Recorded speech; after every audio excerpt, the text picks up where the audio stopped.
Halo, halo, assalamualaikum warahmatullahi wabarakatuh. Kita ketemu lagi ya. Hari ini hari apa? Jadi saya jadi lupa hari Kamis ya, Mbak ya. Hari Kamis, Mas Hari Ersu. Kamis, Mm-mm. oke, hari Kamis. Jadi berarti besok udah hari Jumat akhir pekan dan Ya. tapi masih saja seperti biasa. Ini justru menjelang akhir pekan Mm-mm. topik-topik yang berkaitan dengan politik itu seru, berita-berita yang berkaitan dengan politik itu sangat seru ya di tingkat Mm-mm. nasional dan seperti biasa kami ajak Anda untuk membaca berita di balik berita dalam program Off the Record bersama saya Hersu Benarif. Dan saya Agi Beta senang sekali menjumpai Anda kembali hari ini. Dan masih tetap banyak hot topic nih yang akan Oh kita ya, ya. sampaikan. Ya, dan Ya. kita tapi gini, justru sekarang tetap dua topik ya, ini berkaitan dengan gonjang ganjing di KPK dan juga soal koalisi besar gitu ya. Itu dua topik Mm-mm. itu. Tapi angle-nya sekarang sedikit berbeda karena memang ada update-update satu misalnya kelihatannya ada kecenderungan seperti kan kalau kemarin kita menduga-duga saja kenapa Pak Listio Sigit kok kencang sekali dengan Firly ini. Mm-mm.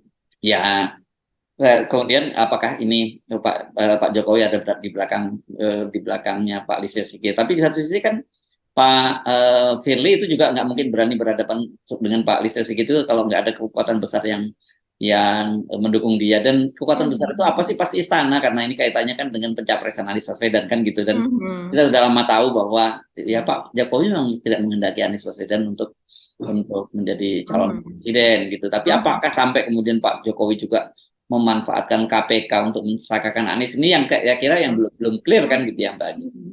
Mhm. Iya betul sekali Mas Hersu. Jadi apa yang bergulir sejauh ini kan dua orang dua orangnya Pak Jokowi begitulah ya. Yes, ya Jadi ini dan dari langsung loh, ini dua lembaga iya, ini langsung dia bertanggung jawab bertanggung kepada Pak jawab. Jokowi. Hmm. Mhm, iya. Hmm. Dan kemudian ini seperti mereka ini kan seperti berseteru gitu. Apalagi sekarang polemiknya itu ada di tangan Dewas dan apa yang kemudian nanti akan menjadi keputusan itu sepenuhnya menjadi tanggung jawab Dewas dari KPK yang diharapkan independen dan Dewas dari KPK ini juga ditunjuk langsung oleh Pak Jokowi, bukan berdasarkan panitia seleksi dan sebagainya begitu. Hmm. Jadi memang ini sesuatu yang dikatakan berat ya, cukup berat ya Mas Ersu karena di sini memperlihatkan bagaimana seseorang itu berjalan melakukan sesuatu apalagi ini direktur penyelidikan gitu ya melakukan sesuatu menentukan sesuatu nasib orang yang ada di situ itu apakah secara berkeadilan ataukah tidak ataukah ada intervensi.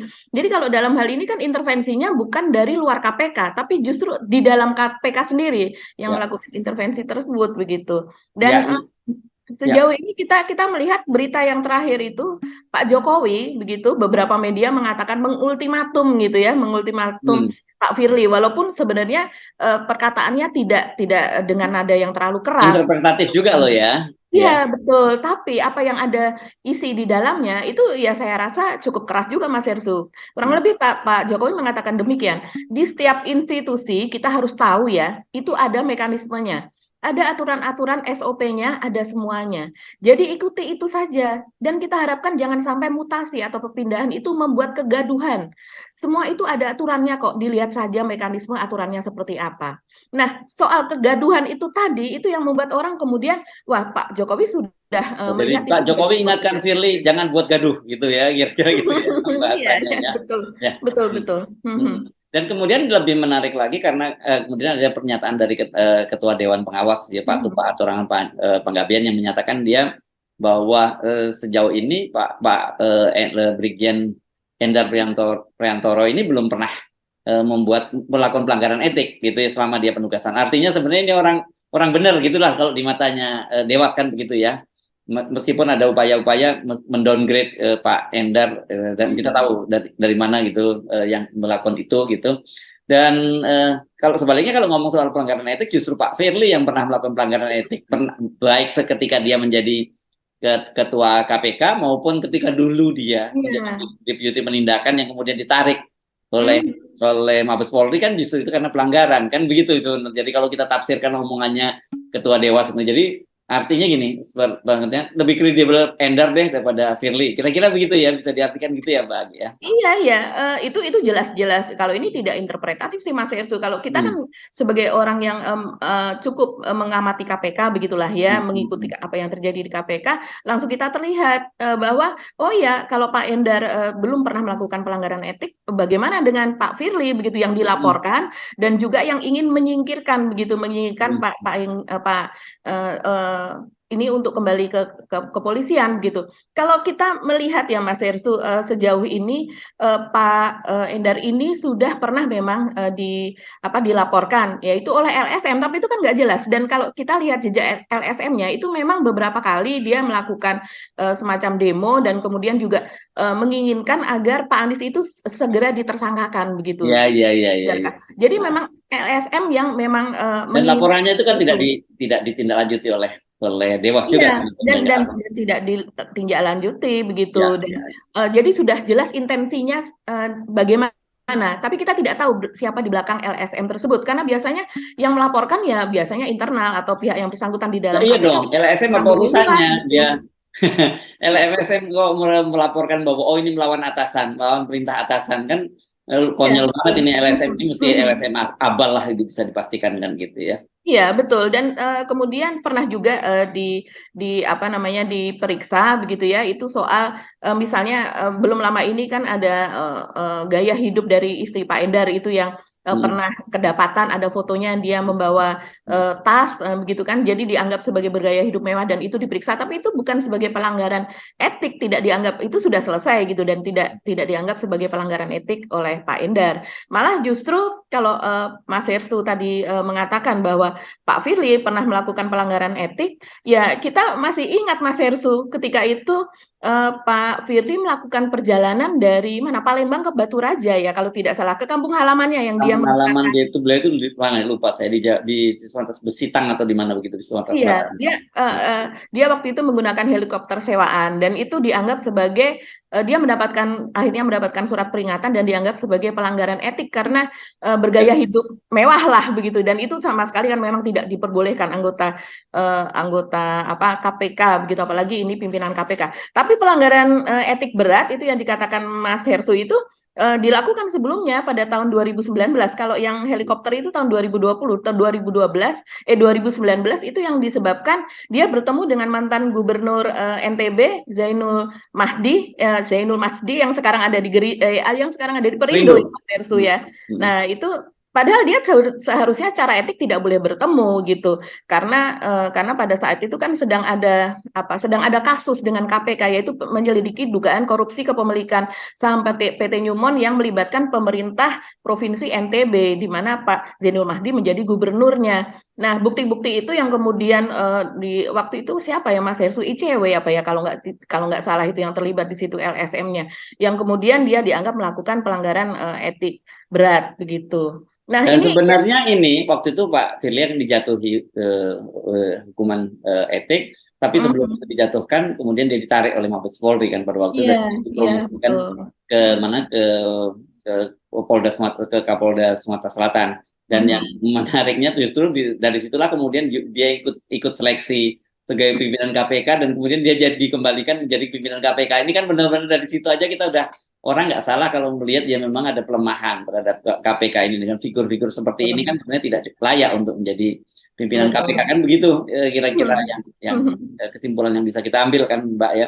Beda dengan Pak Karyato. Pak Karyato itu justru dikembalikan, ya waktu itu nggak disebut bahwa melanggar etik, justru alasannya adalah Iya. keduanya ini minta dipromosikan ke Polri gitu. Dan Mhm. betul akhirnya Pak Karyo itu malah dipromosikan yang luar biasa jadi Kapolda Metro Jaya kan, sementara Pak Endar dikembalikan. Mhm. Rupanya kemudian kita tahu kenapa kok yang satu dipromosikan, satu dikembalikan. Alasannya Pak Listio Sigit itu menarik karena ternyata kata dia kalau dua orang jenderal itu ditarik, dia bisa Mhm. melemahkan KPK. Saya kira iya karena ini salah satu jantungnya ya, penyelidikan dan Mhm. Mhm. penindakan ini kan dua, betul-betul disitulah core bisnisnya kalau untuk pendidikan di KPK. Kalau dua-duanya ditarik kan itu akan lemah sekali di situ karena kemudian ditunjuk itu penggantinya PLT-nya, sementara untuk Mhm. Pak Endar itu kan ditunjuk yang namanya Ronald Worotikan itu dari kepolisian, Mhm. dari kejaksaan. Iya, kejaksaan memang ada juga jaksa-jaksa penyidik, tapi mungkin beda sekali dengan polisi. Kalau polisi kan memang jauh lebih mungkin dalam hal seperti ini lebih bukan disebut lebih profesional, tapi memang ini spesialisasi mereka lah begitu ya. Dan setelah saya baca-baca juga, ternyata kemudian untuk divisi penindakan itu dirangkap juga, di PLT kan juga dirangkap oleh Mhm. Direktur Penyidikan gitu ya. Ini untuk orang umum mungkin kita jelaskan antara penyelidikan dan penyidikan ini dua hal yang berbeda ya. Kalau Mhm. penyidikan itu masih prosesnya, proses Mhm. penyidikan gitu. Kalau penyidikan itu sudah naik menjadi ada tersangkanya gitu ya kalau Mhm. naik ke proses penyidikan itu. Jadi nanti Iya. mereka yang bekerja sama dengan penuntut di jaksa penuntut. Nah, di situ ternyata sekarang ditangkap oleh Pak Brigjen Asep Guntur Rahayu gitu ya. Mhm. Saya cek-cek siapa sih ini dia ini. Oh, dia ini rupanya lulusan Akpol 96. Jadi sebenarnya dia Oh. juniornya Pak Endar. Gitu ya, juniornya Pak Endar. Mhm. Pak Endar Iya. ini kan Akpol 94. Jadi Mhm. nah kalau Mhm. dalam kepolisian biasanya gitu kalau sama-sama pangkatnya ya dan kemudian yang di senioritasnya itu dilihat di ya harusnya yang lebih senior adalah Pak Endar dalam hal ini Mhm. mestinya kalau Pak Endar yang masih ada di KPK yang merangkap itu di situ ya sebagai deputi penindakan mestinya Pak Endar bukan Pak Asep bukan Pak Asep Mhm. pangkatnya sama-sama Brigjen tapi angkatannya lebih mudah gitu Pak Endar Akpol 94 sementara Pak Asep Guntur Rahayu itu 96 gitu loh Mbak. Ini Mhm. yang Mhm. sekarang terjadi itu. Tapi kalau kita balik lagi ke yang tadi saya kira kalau kita lihat pernyataannya Pak Jokowi, lihat pernyataannya Dewas, ini angin sedang berpihak pada Pak Endar dalam hal ini juga dengan ke Kapolri gitu ya. Dan Mhm. opini publik itu jauh jelas sekarang semua Iya. dukung Kapolri ketimbang Pak Firly. Ini yang berat nih kita Pak Firly ini jadi orang udah banyak nggak percaya gitu ya. Iya, iya, berat Mas Ersu, karena ini kan sekarang ranahnya itu adu argumentasi ya, Ya. sambil menunggu keputusan dari Dewan Pengawas begitu, yang katanya baru akan melakukan persidangan begitu pada pekan depan. Nah, sementara ini bergulir kan orang tentu argumentasi di masyarakat ini akan banyak keluar dan ini rupanya ya lebih banyak condong untuk membela Pak Endar posisinya membela dalam hal ini membela Kapolri yaitu Pak Sigit begitu ya. Dan posisi Pak Firly ya akhirnya dibongkar begitu mengenai soal itu tadi apa kode etik yang pernah dilanggar dan sebagainya. Dan apalagi itu tadi Mas Hersu argumentasi dari Pak Sigit bahwa apabila dua-duanya itu langsung ditarik begitu maka akan memperlemah KPK karena selama ini kan dari pihak kepolisian itu berkomitmen untuk menjaga supaya penguatan KPK supaya KPK semakin kuat. Begitu juga peran jangan lupa peran dari Pak Kapolri Pak Sigit juga ketika pada waktu itu ada tes wawasan kebangsaan yang dilakukan oleh Pak Firly dan kemudian itu menjadi polemik menjadi terjadi kegaduhan. Iya iya Akhirnya iya. dia juga yang apa Menampung para memberikan penyidik wadah yang begitu dibuang ya. ya. Ya Iya, ya. betul, memberikan Oke, wadah oke, kepada ya, ya, ya, ya, betul, betul. Kita 57 agak lupa orang. ya. Jadi ini ada rekam jejaknya ya, Pak Listio Mhm, Sigit ini. Jadi bukan ini saja ya, karena kan dia mhm, orang seperti Novel Baswedan dan sebagainya kan sekarang ditampung di kepolisian gitu ya. betul, iya. Yes, oke. Mhm. Dan Jadi dan ini bukan juga hal yang baru lah yang dilakukan oleh Pak Listio Sigit ya, kelihatannya betul. keberpihakannya. Ya. Mhm. Ya, jadi seperti dia meredam kegaduhan itu adalah juga dalam rangka untuk memperkuat KPK supaya tidak tersudutkan gitu pada waktu itu. Nah, kalau Mm-mm. untuk Pak Endar ini sendiri, Pak Listio Sigit ini jelas-jelas mengatakan Mas Ersu soal penguatan itu tadi dia tidak mau menarik dua orang itu. Khusus untuk Pak Endar dia mengatakan bahwa Brigjen Endar ditempatkan di KPK saat itu dengan dengan melalui proses open bidding yang cukup berat begitu. Dia mengatakan Hmm. prosesnya demikian Hmm. yang tentunya bersaing dengan beberapa calon lain dan kemudian terpilih. Dan tentunya Polri sampai sekarang masih berkomitmen untuk terus mendorong penguatan terhadap KPK khususnya dalam tugas-tugas pemberantasan korupsi. Dia Hmm. mengatakan demikian. Jadi alasannya cukup kuat dalam hal ini sih Mas Hersu. Hmm. Mengapa dia terus mendorong supaya Pak Endar ini tetap ada di posisinya yang sekarang dan satu lagi kalau saya rasa sih ya juga ada semacam apa ya pride juga ya Mas Hersu jadi dua jenderal langsung dikembalikan seperti itu begitu kan dan kemudian juga kalau kita melihat proses di kepegawaian di KPK saat ini kan sudah berubah ya Mas Hersu sudah tidak 4 tahun 2 tahun lagi kan sejak Ya, ya. revisi itu sudah jadi pegawai itu pegawai dari kejaksaan, dari kepolisian dan dari yang lain itu diperpanjang untuk setiap tahun gitu. Jadi mereka masa berakhirnya kapan, sebelum itu diperpanjang dari instansi asalnya. Dan untuk hal ini kita sudah ketahui bahwa Pak Kapolri, Pak Sigit itu sudah memperpanjang pada tanggal 29 Maret, yaitu memberikan surat kepada Pak Firly bahwa Pak Endar diperpanjang masa baktinya di KPK. Tapi rupanya surat itu diabaikan begitu saja dengan malah justru memecat Pak Endar begitu, memberhentikan dengan hormat dan mulai efektif berlaku pada tanggal 1 April. Nah, ini saya rasa juga yang saya rasa tidak etis begitu ya, karena memang sudah diperpanjang dan kemudian juga ada peraturan internal di KPK juga, seseorang itu bisa diberhentikan begitu saja begitu Mas Hersu, itu apabila dia melakukan pelanggaran berat atau pelanggaran etik berat begitu. Nah, lagi-lagi ini mengacu ke situ dan sejauh ini ya itu tadi Pak Endar belum pernah melakukan pelanggaran etik. Yes, oke. Jadi ini kalau kita lihat opini sedang berat untuk Pak Firly. Mari kita lihat perkembangannya ketika Presiden sudah bicara seperti itu, gitu. Apakah yang perlu kita uji adalah apakah ini hanya basa-basi politik Pak Jokowi, kan gitu kan? Ya, kemarin kita bertanya-tanya kan gitu.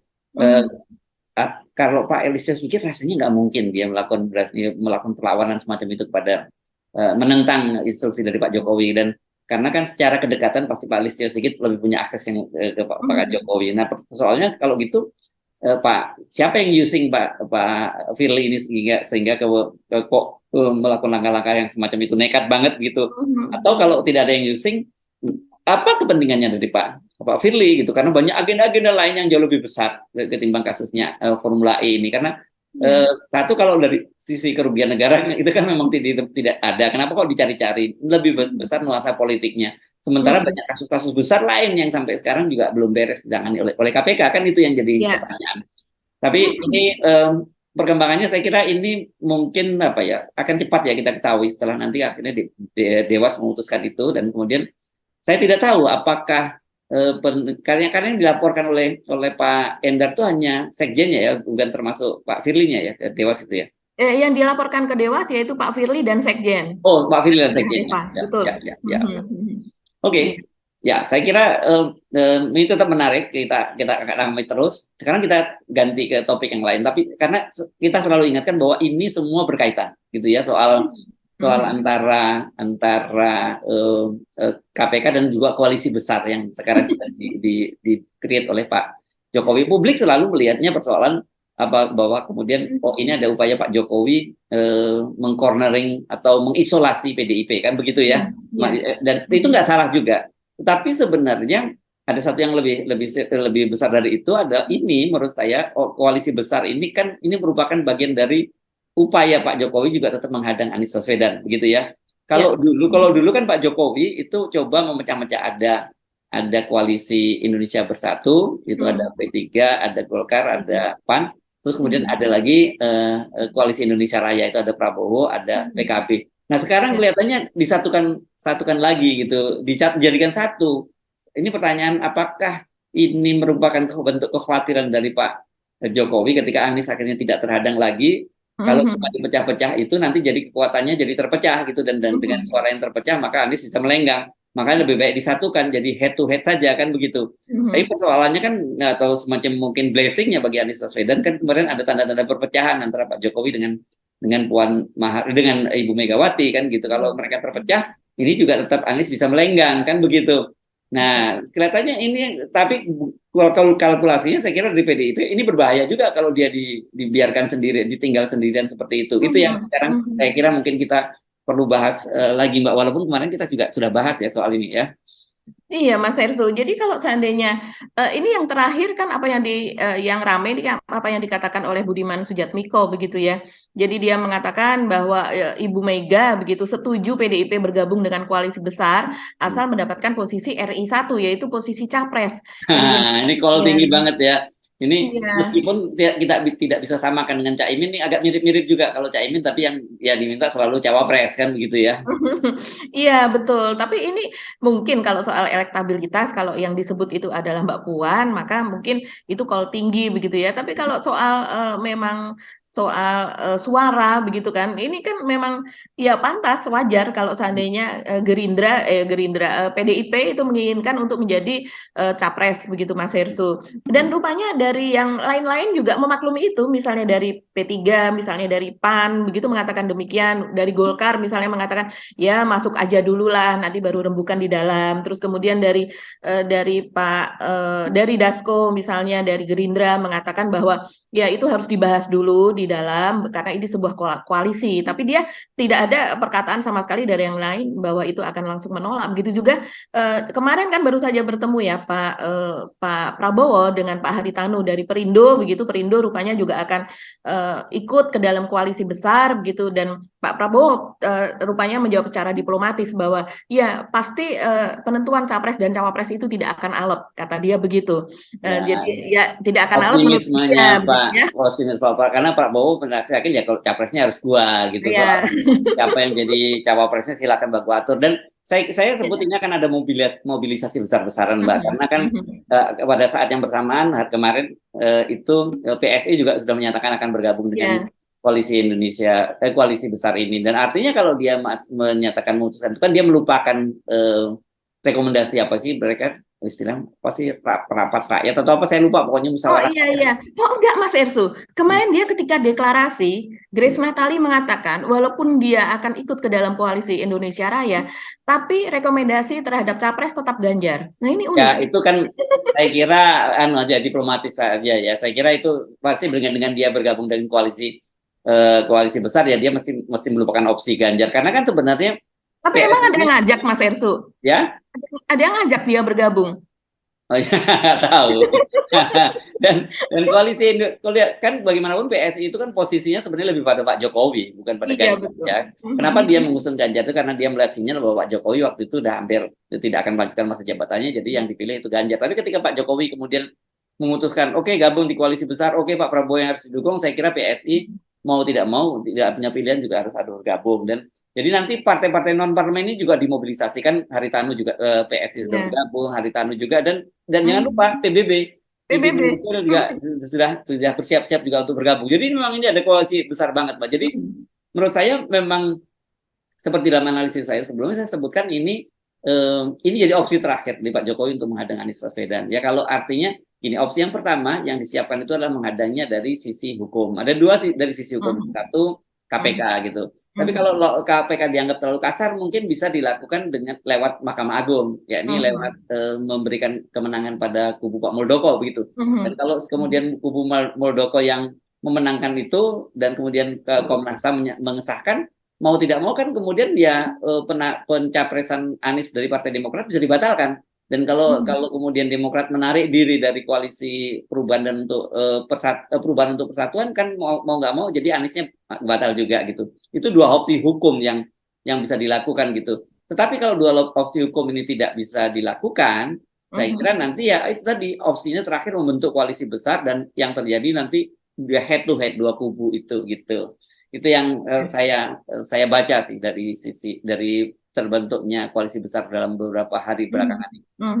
Iya, jadi koalisi besar ini juga kemudian meruntuhkan cita-cita partai-partai itu sebelumnya ya Mas Hersu. Ya, Seperti misalnya PKB sudah begitu ngotot begitu kan rekomendasi dari Ijtima Ulama dan sebagainya yang bahkan itu harus dilakukan sebelum pada bulan Maret begitu katanya. Jadi sebelum Ramadan dan sebagainya, dan itu tidak terjadi sampai sekarang.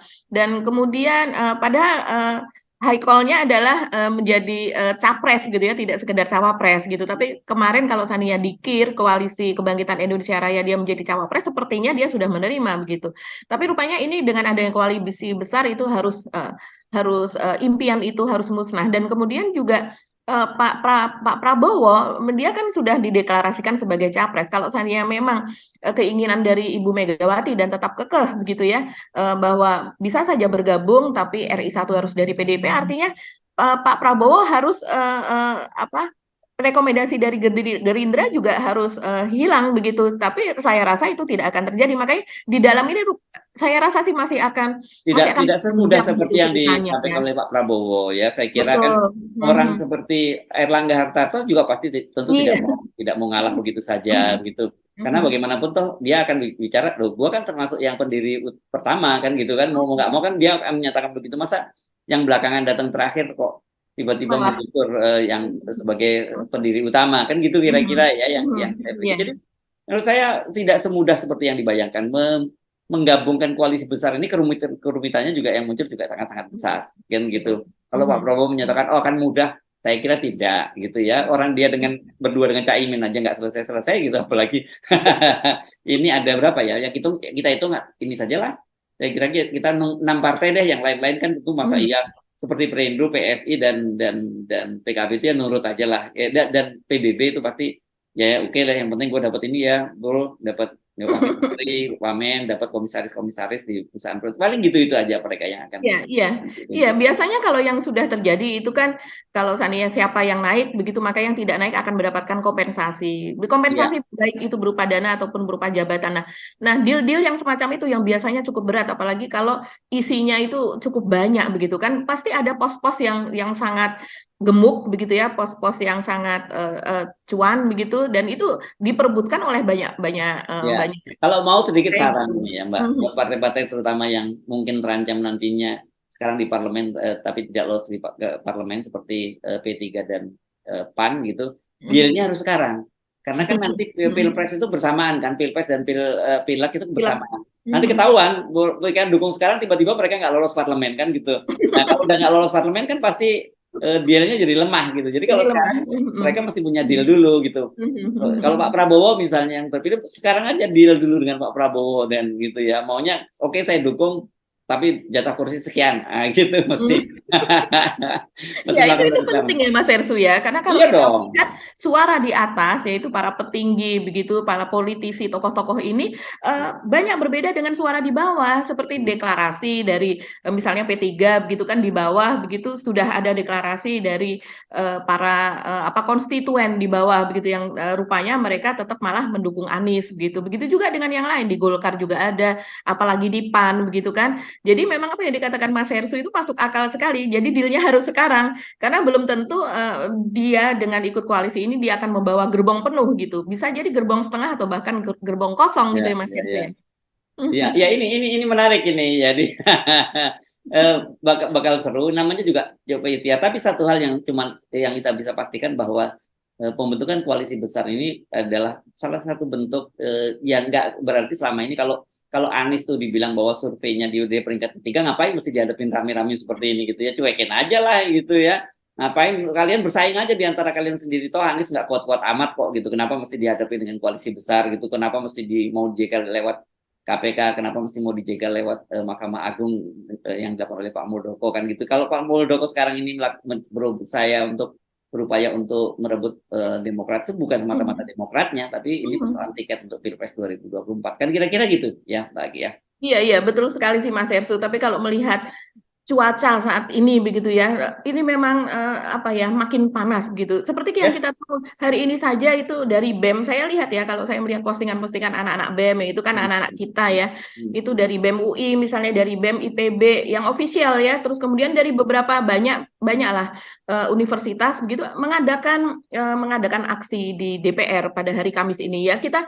Dan mereka salah satunya adalah meminta soal Omnibus Law, yaitu undang-undang itu agar itu apa namanya agar tidak apa yang ada di dalamnya itu kan mereka merasakan bahwa itu menentang sekali terhadap nasi buruh, nasi buruh begitu, terus kemudian juga berbagai macam hal soal kesehatan, soal pekerja dan sebagainya begitu.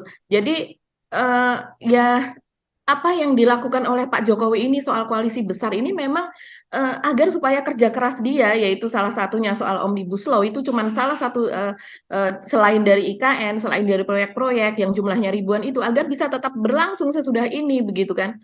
Nah, jadi ya apa yang dia kerjakan gitu, kerja besar untuk membentuk koalisi besar itu memang dengan harapan agar kerja besar gitu ya selama ini dari Pak Jokowi itu bisa terus berlangsung karena Yes. kenyataannya sampai sekarang pun yang menentang juga banyak sekali begitu. Yes, oke.